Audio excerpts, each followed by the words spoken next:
शास्त्र यूट्यूब पक्षर आपको स्वागत। आज कार्यक्रम गल्प पाठोत्सव।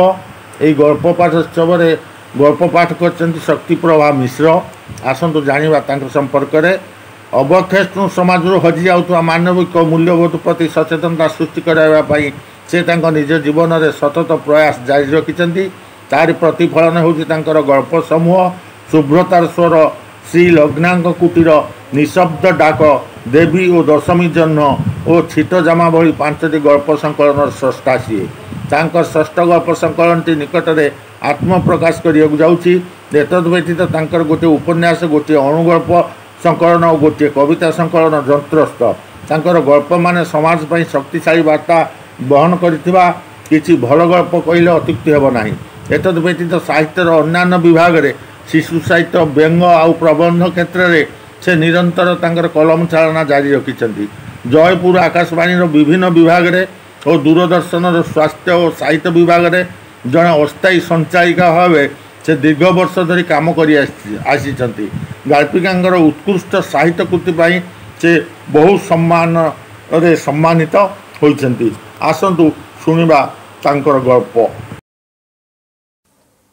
नमस्कार, मु शक्तिप्रभा मिश्र। वर्तमान मोर गोटे गल्प पाठ करने को जाऊँगी, जार शीर्षक है माँ। अस्तगामी सूर्यर लोहित आभा पृथ्वी को तार बाहुवेष्टनी भितर कोड़े नेबा बेलू भौणीटी मोर पाखरे नथिला। आम अजाणतरे दुईपहरटारे से कुआडे घर छाड़ी चलीगला आमे जानी पारिलुनी। दुर्भाग्य कौन कहीपुछि अनुमति नहीं पाखक आसे। आखिर पलकरे सुखर संसार छारखार हो जिबा तो दुर्भाग्य। किछि दिन तले शोइबा बेले माँ कहिला, तुम दुही को पाली पोषी बड़ करदेली। एबे तुमे दुहे एइठी पर उठाई केते दिन एमिति डेई चलीथिबो। काली प्रभातरे खंडी उड़ा देबाकू बाहरकू जीव। आमे बेसी दूर जीवानी। किछि दिन मु तुम पाखरे जगी रहिबी। आजिकालीर जुग तो जहा हेलाणी, घड़ी को घोड़ा छुटुछि। प्रति मुहूर्तरे विपदर कला बादलटा मुंड उपरे आँ करी बर्षि जीवा पई सते जेमिति अनेई बसिछि। विपद आसिले निजको रक्षा करिवार किछि कला कौशल जानिथिले तो शत्रु कबळरू निजको रक्षा करि परिबो। काहेकि माँ, तू कौन आम पाखरे नथिबो? आमे कौन मनीष हेइछु जे पाली पोषी बड़ कलु बोली प्रतिदान रे तुम ठारू किछि आशा करिबो? किंतु किछि दिन तळे तू तो मनीष मानकु केते टेकुथुलु। हाँ, कहूथिली सेदिन जेमिति झड़ तोफानर राक्षसटा पृथ्वी माँ को धरी दोहलाई देला जे केही सेथिरे भयभीत हो जाइथांता। सीमेंट कंक्रीटर घर तो आउ आमे बनेइनु। एई गछ डाल तो आमर साहा भरोसा। सेथिरे पुणी तुमे दुई जण एते पिला। कहार जदि टिके कौन हो जाइथांता मु थय धरी रही पारिथांती तो। तुमरी मानक पई मन हैला मु गोटिए मनीष होइथांती हेले मोर भी घर खंडिए थांता जेउठी मो छुआ माने एक सुरक्षित जीवन बिताउ थांते। परदिन रातिर कला मिछिमिछिया अंधार चिरी आलोक तार मुह देखाइबा आगरू माँ आम दुही को थंट खुंपी कहिला, आज पर तुमे उड़ीबा शिखिबो। बसा छाड़ी मो सांगरे पदाकू बाहरिबो। एमिति अलसुआंक परि कौन शोइच? उठ जल्दी। मार डाकरे आखि खोली टिके देह पर झाड़ी बाहर को चाही मु कहिली, हइलो माँ, आमको जल्दी उड़ीबा शिखाई देले तोते एते कष्टरू त्राही मिलिबो बोली ए अधरातिटारे निदरू उठेई देउछु। माँ आखि छल छल करदेला। ता बड़ थंटटाकू मो देहरे घसी कहिला, एड़े बड़ कथा तुंडरे केमिति एते सहजरे धरि नेलु रे। आजि उड़ीबा शिखिले आउ केतेटा दिन तू मो पाखरे रहिबु। 2-4टा दिन परे फुर होई कुआडे उड़ी जिबु जे ए आखि तोते देखिबाकू चाहिले भी पाइबनी। से कथा भाबिबा बेलकू मो कलिजा फाटी जाउछि। आमे परा चढ़ेई जाति रे। माँ छुआंकर एई हस खुशीर संसारर परिसीमा छुआर उड़ी शिखिबा जाए उद्दिष्ट। मार कथा सरिबा बेलकू सूरज देवता सिंदूरा फटेई लाल आभा बिछेई देलेनी चारिआडे। आकाश भी इटालिया गेरुआ रंगर वस्त्र परिधान करी सूरज देवतांकु मुंडिया मारुथिबा परि मने हेउथाए। अंधकारर बुकु चिरी नुआ बोहू परी अलस मंथर गतिरे आलुओ आगकू माड़ी आसुथिबा बेले ता सहित पक्षी मानकर काकळीर गुंजणी शुणी मने हेउथिला सते जेमिति धरणी राणी गोड़े पाउंची पिंधि छम छम होई नाचुची। ମନ ଆମର ଅସ୍ଥିର ହୋଇ ଉଠୁଥାଏ। ଜଣକ ପରେ ଜଣେ ନୀଡ଼ ଛାଡ଼ି ବାହାରକୁ ଉଡ଼ି ଯାଉଥାନ୍ତି। ମୁଁ ମାଆକୁ କହିଲି, ମା ଚାଲ, ଆଉ ଡେରି କରିବାନି।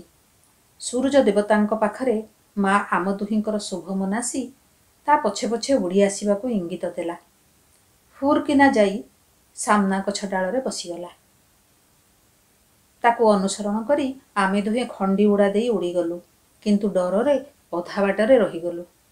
ମା ମନ କି ଆଉ ଥୟ ଧରି ରୁହନ୍ତା, ଗୋଟାଏ ନିଶ୍ୱାସରେ ଆସି ଆମ ଦୁହିଁଙ୍କ ପାଖରେ ହାଜର ହୋଇଗଲା। ସେଦିନ ଆଉ ଦୂରକୁ ନ ଯାଇ ସେଇ ବସା ଚାରିପଟେ ଥିବା ଗଛ ଡାଳ, ଘର ଛାତ ଦେଖି ମା ଆମକୁ ଉଡ଼ିବା ଶିଖେଇଲା। ମଝିରେ ମଝିରେ ଖାଦ୍ୟ ସଂଗ୍ରହର ପ୍ରଣାଳୀ ବି ଶିଖାଇ ଦେଉଥିଲା। ମନ ତ ଆମର କାହିଁ କେଉଁ ଦୂର ଆକାଶରେ। ଉଡ଼ିବାରେ ପୁଣି ଏତେ ମଜା, ଏତେ ଆନନ୍ଦ, କେମିତି ଗୋଟାଏ ଅପୂର୍ବ ଶିହରଣ ଖେଳି ଯାଉଥାଏ ଆମ ମନ ଭିତରେ। ଆମେ ଆହୁରି ଉପରକୁ ଉଡ଼ିବାକୁ ଚେଷ୍ଟା କରୁଥାଉ। ଆମର ପାରିଲା ପଣ ଦେଖି ମାର ଛାତି କୁଣ୍ଢେମୋଟ ହୋଇ ଉଠୁଥାଏ। ବହୁ ଦୂରରୁ ଶତ୍ରୁମାନଙ୍କୁ ଦେଖାଇ ଦେଇ ସେମାନଙ୍କ କବଳରୁ ନିଜକୁ ରକ୍ଷା କରିବାର ଉପାୟ ମା ବତେଇ ଦେଉଥାଏ। ସତରେ ମାଟିଏ ଥିଲେ ସନ୍ତାନର ଆଉ କ'ଣ ଆବଶ୍ୟକ? ସେ ତ କେବଳ ଜନ୍ମଦାତ୍ରୀ ନୁହେଁ, ସୁରକ୍ଷାର କବଚଟିଏ। ସେଦିନ ସନ୍ଧ୍ୟା ହେବା ଆଗରୁ ମା ଆମ ଦୁହିଁଙ୍କୁ ବସାକୁ ନେଇ ଆସିଲା। ଆମେ ବି ଉଡ଼ି ଉଡ଼ି ହାଲିଆ ହେଇଯାଇଥାଉ। ଯେମିତି ବସାକୁ ଆସିଛୁ ଆଖିପତା ନଇଁଗଲା। ରାତି କେମିତି ପାହିଛି ଆମେ ଜାଣିପାରିଲୁନି। ତୃତୀୟ ଚତୁର୍ଥ ଦିବସ ବେଳକୁ ଆମେ ଆଉ ମାର ସାହାଯ୍ୟ ନେଉନଥିଲୁ। ତଥାପି ମା ମନ ତ ପାଖେ ପାଖେ ସେମିତି ସେ ଜଗି ରହିଥାଏ। ୟା ଭିତରେ ଆମେ ଦୁହେଁ ନିଜର ସମବୟସ୍କ ସାଥୀ ବି ବାଛିନେଲୁ। ଏବେ ମା ଆମକୁ ସାଥିରେ ନେଇ ଉଡ଼ି ଯାଉଥିଲେ ବି ଆମର ପାଖେ ପାଖେ ରହୁନଥିଲା। ଖାଦ୍ୟ ସଂଗ୍ରହ କରିବା ଆଳରେ ସେ ଦୂରକୁ ଉଡ଼ି ଯାଉଥିଲା। ମାର ଅନୁପସ୍ଥିତିର ସୁଯୋଗ ନେଇ ଭଉଣୀଟି ମୋର କୁଆଡ଼େ ଚାଲିଗଲା ଯେ ଆଉ ଫେରିଲାନି। ମୁଁ ଏକୁଟିଆ ହୋଇଯିବାରୁ ମୋର ସାଥୀ ପକ୍ଷୀଟି ସହିତ ଘୂରି ବୁଲିଲି। ଦିନେ ମା କହିଲା, ତୁ ଖେଳୁଥା, ମୁଁ ଟିକେ ଦୂରକୁ ଯାଉଛି। ଜମା ଡରିବୁନି। ମୁଁ ମାକୁ ଭରସି କରି କିଛି କହିପାରୁନଥାଏ। ମୋ ସାଙ୍ଗରେ ବୁଲୁଥିବା ସାଥୀ ପକ୍ଷୀଟି ଝିଅଟିଏ ହୋଇ କହିଦେଲା, ତୁମେ ଯାଅ, ଏଟା ତ ମାଇଚିଆଟା, ସବୁ କଥାକୁ ଡରୁଥିବ। ମୁଁ ତା ପାଖରେ ଅଛି।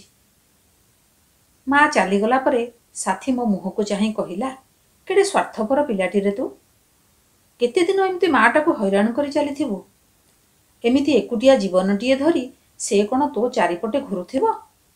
ତୋ ପାଖରେ ମୁଁ ଥିଲେ, ମୋ ପାଖରେ ତୁ ଥିଲେ ଆମକୁ ଯେମିତି ଭଲ ଲାଗୁଛି, ଠିକ୍ ସେମିତି ମାର ମନ ବି ସାଥୀଟିଏର ସାନ୍ନିଧ୍ୟ ପାଇଁ କ'ଣ ବିକଳ ହେଉନଥିବ? ତୋଠାରୁ ତୋ ଭଉଣୀ ଅଧିକ ଚାଲାକ ବୋଲି ନିଜର ଜୀବନ ସାଥୀଟିଏ ବାଛି ମାକୁ ମୁକ୍ତ କରିଦେଲା, ଅଥଚ ତୁ କିଛି ବୁଝିପାରୁନୁ। ସାଥୀ ମୋ ଦେହକୁ ହଲେଇ ଦେଇ କହିଲା, ଚାଲ, ତୋର ମୋର ଦୂରକୁ ଉଡ଼ିଯିବା। ସେଠି କାଠି କୁଟା ଗୋଟେଇ ବସା ବାନ୍ଧିବା। ସାଥୀ ହୋଇ ଗୋଟିଏ ବସାରେ ରହିବା। ମୁଁ ତୋ ଛୁଆଙ୍କ ମା ସାଜିବି, ତାକୁ ପାଳି ପୋଷି ବଡ଼ କରିବି। ମୁଁ କ୍ଷଣକ ପାଇଁ ମାକୁ ଭୁଲିଗଲି। ସାଥୀର ଦେହରେ ମୋ ଦେହ ଘଷିବାକୁ ଲାଗିଲି। ତା ଥଣ୍ଟରେ ମୋ ଥଣ୍ଟ ଯୋଡ଼ି ମୋ ମନ କଥାଗୁଡ଼ା ତାକୁ ଚୁପି ଚୁପି କହିଗଲି। ସାଥୀ ଲାଜେଇ ଗଲା। କ୍ଷଣିକ ଆବେଗରେ ତା ଶରୀର ଓ ମନକୁ ମୋ ପାଖରେ ସମ୍ପୂର୍ଣ୍ଣ ଭାବେ ସମର୍ପଣ କରିଦେଲା। ସାଥୀ ମୋ ଆଖିକୁ ଅଧିକ ସୁନ୍ଦର ମନେ ହେଲା। ତାକୁ ମୋ ଭିତରେ ସମ୍ପୂର୍ଣ୍ଣ ରୂପେ ହଜାଇ ଦେବାକୁ ଇଚ୍ଛା ହେଲା ମୋର। ତା ଦେହର ଉଷ୍ମତା, ତା ଆଖିର ଚାହାଣୀ ଓ ତା ଲାଜୁଆ ହସ ମୋ ମନ ଯୌବନକୁ ଯେମିତି କାବୁ କରିନେଲା।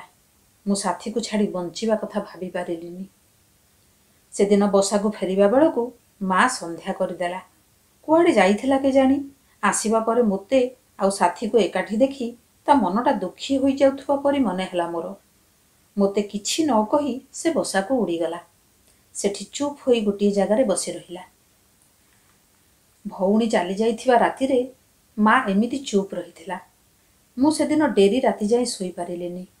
ଗୋଟାଏ ପଟେ ମାକୁ ଛାଡ଼ିବାର ଦୁଃଖ, ଆଉ ଅନ୍ୟପଟେ ସାଥୀର ଯାଦୁଗରୀ କୁହୁକର ମୋହ ମୋ ଭିତରେ ଅନବରତ ଦ୍ୱନ୍ଦ୍ୱ ହୋଇ ଥେଇ ଥେଇ ନାଚି ଚାଲିଥିଲେ। ଜଲ୍ଦି କିଛି ଗୋଟାଏ ନିଷ୍ପତ୍ତି ନ ନେଲେ ସାଥୀ ଯେ ଆଉ କାହାର ହୋଇଯିବ, ଏ ଭୟ ମୋତେ ଅଧିକ ବିବ୍ରତ ଆଉ ଭାରାକ୍ରାନ୍ତ କରିଦେଉଥିଲା। ଆସନ୍ତାକାଲିର ସକାଳ ତା ପାଇଁ ଯେ ଏକ ନିଶ୍ଚିତ ବିପତ୍ତି ଟାଣି ଆଣୁଥିଲା, ଏକଥା ମା ବୋଧହୁଏ ଜାଣିପାରିଥିଲା। ଖଣ୍ଡି ଉଡ଼ା ଦେଇ ଯେଉଁଦିନ ମୁକ୍ତ ଆକାଶରେ ପକ୍ଷୀ ଶାବକଟିଏ ଉଡ଼ିବାକୁ ଆରମ୍ଭ କରେ, ସେଇଦିନ ତାକୁ ପାଳି ପୋଷି ବଡ଼ କରିଥିବା ମା ହୋଇଯାଏ ପର। ତାକୁ ଭୁଲି ଯିବାକୁ ହୁଏ ଯେ ତାର କେବେ ଛୁଆ ଥିଲେ। ଭଉଣୀ ହଜିଯିବା ଦିନ ମୋ ମା ଆଖିରେ ଲୁହ ଦେଖିଥିଲି। ଆଜି ରାତିରେ ମା ମୋତେ ଜାବୁଡ଼ି ଧରି କେତେ କାନ୍ଦିଲା। ବାତ୍ସଲ୍ୟ ମମତାର ପରିପୂର୍ଣ୍ଣ ତାର ଏଇ ଛୋଟିଆ ସଂସାର ପୁଣି ଥରେ କାଲିଠାରୁ ଶୂନ୍ୟ ପାଲଟିଯିବ ଭାବି ଦୁଃଖ କଲା। ମା ଜାଣିଥିଲା ପ୍ରକୃତିର ନିୟମକୁ ଭାଙ୍ଗିବାର ଶକ୍ତି ତା ପାଖରେ ନାହିଁ। ନହେଲେ କ'ଣ ନିଜ ଦେହରୁ ଝାଳ ନିଗାଡ଼ି ତିଆରି କରିଥିବା ଏଡ଼େ ସୁନ୍ଦର ସଂସାରଟିକୁ ତା ଆଖି ଆଗରେ ଭାଙ୍ଗି ଛାରଖାର କରିବାକୁ ଦିଅନ୍ତା ସିଏ? ସନ୍ତାନମାନଙ୍କର ସର୍ବାଙ୍ଗୀନ ସୁଖ କାମନା କରି ମା ତାର ଚୁରମାର ହୋଇଯାଉଥିବା ସ୍ୱପ୍ନମାନଙ୍କୁ ଗୋଡ଼ରେ ଆଡ଼େଇ ଦେବାର ସାହସ ସଞ୍ଚୟ କରୁଥିଲା। ମୋ ଦେହକୁ ଲାଗି ରହି ମା କହିଲା, ଯିଏ ଦେଇଥିଲା ସେ ପୁଣି ଦେବ। ଦାତା ସିଏ। ଜୀବନର ସୁଖ, ଶାନ୍ତି, ମିଳନ, ଆନନ୍ଦ ସବୁ ତାର ଦେୟ। ପିଲାଟିଏର ମନକୁ ସମ୍ପୂର୍ଣ୍ଣ ବୁଝିପାରେ ବୋଲି ତ ସେ ମା। ଏତେ ସମୟ ଧରି ମୋ ଭିତରେ ଉଠୁଥିବା ଦ୍ୱନ୍ଦ୍ୱର ଜୁଆର ମାର କେତେ ପଦ କଥାରେ ଶାନ୍ତ ପାଲଟିଗଲା। ମା ଦେହକୁ ଆଉଜି ମୁଁ ଶୋଇପଡ଼ିଲି। ସକାଳୁ ମୋ ନିଦ ଭାଙ୍ଗିବା ବେଳକୁ ମା ପୋଷା ଛାଡ଼ି ଉଡ଼ି ଯାଇଥିଲା। ଆଖି ଆଗରେ ପୁତ୍ର ବିଚ୍ଛେଦ ତା ପାଇଁ ଅସହ୍ୟ ହେବ ବୋଲି ମା ବୋଧହୁଏ ଏମିତି ଗୋଟାଏ ନିଷ୍ପତ୍ତି ନେଇଗଲା। ସାଥୀ କେଉଁଠି ଥିଲା ଉଡ଼ି ଆସି ପାଖରେ ବସି ପଡ଼ିଲା। ମୁଁ ସାଥୀ ମୁହଁକୁ ଚାହିଁ ପଚାରିଲି, ଉଡ଼ିଯିବା? ତୁ ଯେଉଁଠିକି କହିବୁ ସେଇଠି ରହିବା। ନୂଆ ନୀଡ଼ ରଚିବା। ତୁ ମୋ ଛୁଆର ମା ସାଜିବୁ। ସାଥୀ ପ୍ରଥମେ ବିଶ୍ୱାସ କରିପାରିଲାନି। ଦେହର ମିଳନ ପୁରୁଷ ଆଉ ସ୍ତ୍ରୀ ପାଇଁ କିଛି ବଡ଼ କଥା ନୁହେଁ। ଆଦିମ ଯୁଗରୁ ଏ ମିଳନ ଆପଣା ଛାଏଁ ଘଟି ଆସିଛି। ମନୁଷ୍ୟଠାରୁ ଆରମ୍ଭ କରି ପଶୁ ପକ୍ଷୀ ଯାଏଁ ସମସ୍ତେ ଏ ଅଦମ୍ୟ ଇଚ୍ଛାର ଶିକାର ହୋଇଛନ୍ତି ଚିରକାଳ। ଗଲା ଦିନର କଥାକୁ ସାଥୀ ତ ସେଇ ହିସାବରେ ଧରି ନେଇଥିଲା ବୋଧହୁଏ। କିନ୍ତୁ ଏଠି ତ ସେ ପୁରୁଷ ପାଖରେ ବ୍ୟତିକ୍ରମ ଦେଖୁଥିଲା। ସାଥୀ ଦୁଇ ଗୋଡ଼ ଟେକି ନାଚି ଉଠିଲା। ଆଖିର ଇସାରାରେ ଦୁହେଁ ଉଡ଼ିଗଲୁ ଦୂରକୁ, ବହୁ ଦୂରକୁ। ଏମିତି ଏକ ସ୍ୱାଧୀନତାର ସ୍ପର୍ଶ ମନରେ ମାଦକତା ଭରି ଦେଉଥିଲା। ଏଥିରେ ମା'କୁ ଧୋକା ଦେବାର ଗ୍ଲାନିବୋଧ ନଥିଲା କି ପରିବାରଠାରୁ ବିଚ୍ଛେଦ ହେବାର ଦୁଃଖ। ଉପରେ ନୀଳ ଆକାଶକୁ ଛୁଇଁ ଦେବାର ଅଦମ୍ୟ ଇଚ୍ଛା ଭୁଲାଇ ଦେଉଥିଲା ପୃଥିବୀକୁ, ତାର ମାଟି, ଗୋଡ଼ି, ଗଛପତ୍ର ଆଉ ତା ସାଥିରେ ବିତାଇଥିବା ପିଲାଦିନର ଅତୀତକୁ।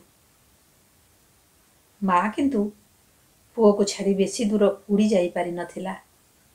ଗଛ ସନ୍ଧିରେ ଲୁଚି ରହି ସେ ଲକ୍ଷ୍ୟ କରୁଥିଲା ତା ପୁଅ ଆଉ ସାଥୀକୁ। ଶରୀରର ଗୋଟାଏ ଅଂଶ ଛିଟିକି ପଡ଼ି ଅଲଗା ହୋଇଯିବାରେ ଯେଭଳି ଯନ୍ତ୍ରଣା ହୁଏ, ଠିକ୍ ସେମିତି ଦୁଃଖ ଅନୁଭବ କରୁଥିଲା ମା'ଟି। ଅନ୍ତରର ବେଦନା ଆଉ ପୁଅର ଖୁସିରୁ ମିଳୁଥିବା ଆତ୍ମତୃପ୍ତି ମିଶି ଯେମିତି ଗୋଟାଏ ଫେଣ୍ଟା ଫେଣ୍ଟି ରଙ୍ଗ ଉକୁଟି ଉଠୁଥିଲା ମା'ର ମୁହଁ ଉପରେ। ସାଥୀକୁ ଧରି ପୁଅ ତାର ଦୂରକୁ ଉଡ଼ି ଯାଉଥିବା ବେଳେ କୋହ ଗଦଗଦ କଣ୍ଠରେ ମା କହି ଉଠିଲା, ପ୍ରଭୁ ତୋତେ କୋଟି ପରମାଇ ଦିଅନ୍ତୁ। ହଠାତ୍ କେମିତି ଘନ କୁହୁଡ଼ିର ଆସ୍ତରଣ ସାରା ପୃଥିବୀକୁ ଘେରି ରହିଗଲା ପରି ମନେ ହେଲା ମା'ର। ଆଖିର ପଲକ ଚାପି ଦେବା କ୍ଷଣି ଦୁଇ ଟୋପା ଲୁହ ଥପ୍ ଥପ୍ ହୋଇ ତଳକୁ ଗଡ଼ି ପଡ଼ିଲା। ସବୁ ପୂର୍ବବତ୍ ସ୍ୱଚ୍ଛ ମନେ ହେଲା ତାକୁ। କିନ୍ତୁ ପୁଅ ତାର ଆଉ ତା ଆଖିକୁ ଦେଖାଯାଉନଥିଲା। ସାଥୀକୁ ଧରି ଦୂର ଦିଗ୍ବଳୟର ସେ ପାଖରେ କେଉଁ ଅଜଣା ଅଶୁଣା ଅଦେଖା ରାଇଜରେ ହଜି ଯାଉଥିଲା ସିଏ। ମା ପକ୍ଷୀଟି ଗଛ ଡାଳରୁ ଫୁର୍ କିନା ଉଡ଼ିଗଲା। ଭୁଲି ଯିବାକୁ ଚେଷ୍ଟା କରୁଥିଲା ତାର ଅତୀତରେ ପୁଅ ଝିଅଙ୍କ ଗହଣରେ କଟାଇଥିବା ମୋହଗ୍ରସ୍ତ ଦିନମାନଙ୍କୁ, ଆଉ ନିଜ ହାତରେ ଗଢ଼ିଥିବା ସଂସାରକୁ। ନୈସର୍ଗିକ ସୁଖର ଅନୁସନ୍ଧାନରେ ପକ୍ଷୀଟି ଆଗକୁ ମାଡ଼ି ଯାଉଥିବା ବେଳେ ମନେ ହେଉଥିଲା ଏ ପାର୍ଥିବ ଦୁନିଆ କେବଳ ମିଛ ମାୟାର ପ୍ରହେଳିକା। ଜୀବ ଆଉ ଜୀବନର ଏହା ସହିତ କିଛି ସମ୍ପର୍କ ନାହିଁ।